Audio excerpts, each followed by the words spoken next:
आज जो मैं आप लोगों को घटना सुनाने वाला हूँ, शायद ये सुन के आप दहल जाए।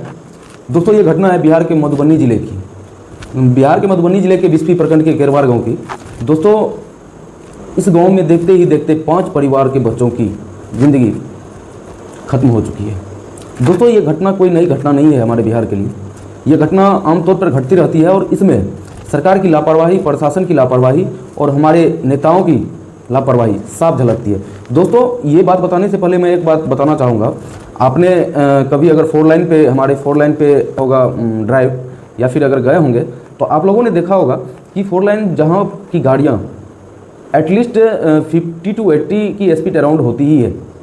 दोस्तों, 4 लाइन बना ही जाता है सिंगल लाइन के लिए, और सिंगल लाइन में सबको पता है, यहाँ से आप दिल्ली चल जाइए, मुंबई चल जाइए, या किसी भी सिटी चल जाइए, कहीं भी चल जाइए, तो वहाँ गाड़ियाँ चलती है स्पीड में।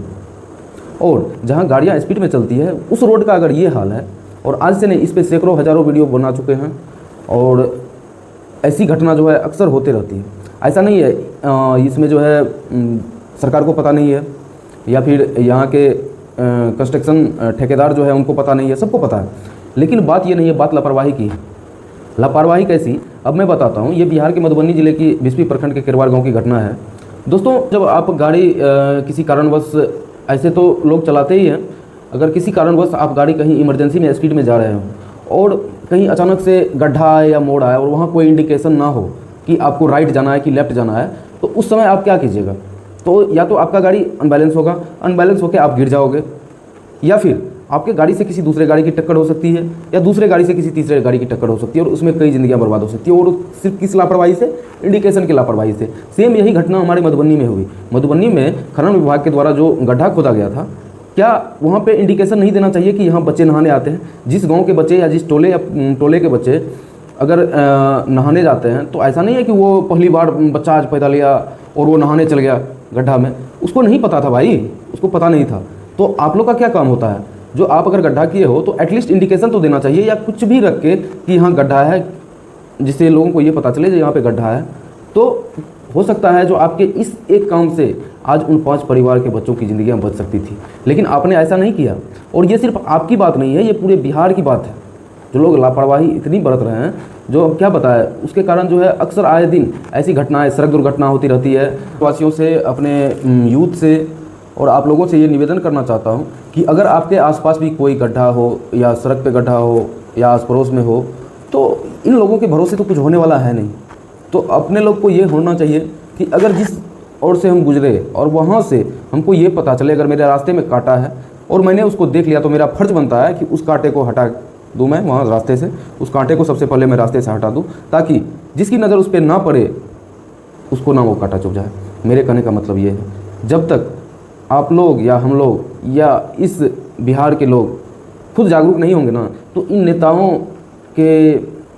नेताओं से कुछ होने वाला है नहीं। ये आपको भी अच्छी तरह पता है और हमको भी अच्छी तरह पता है।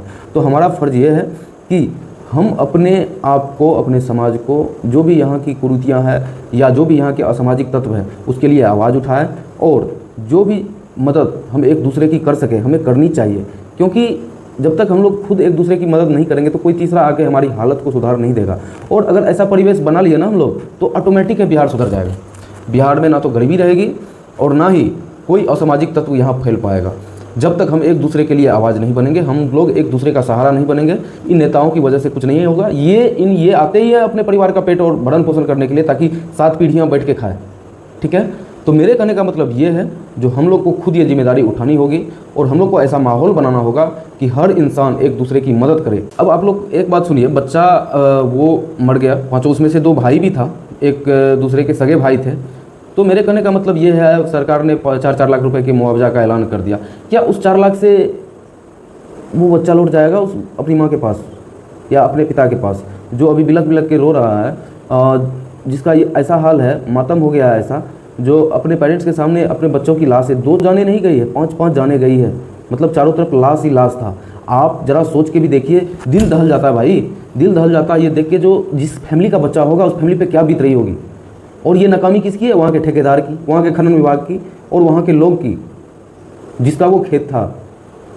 एटलीस्ट उसको एक इंडिकेशन दे देना चाहिए, जो यहाँ का बच्चा आता है यहाँ पे नहाने के लिए, तो यहाँ गलती से भी उसमें ना जाए। तो मेरे कहने का मतलब, जब तक ये जो है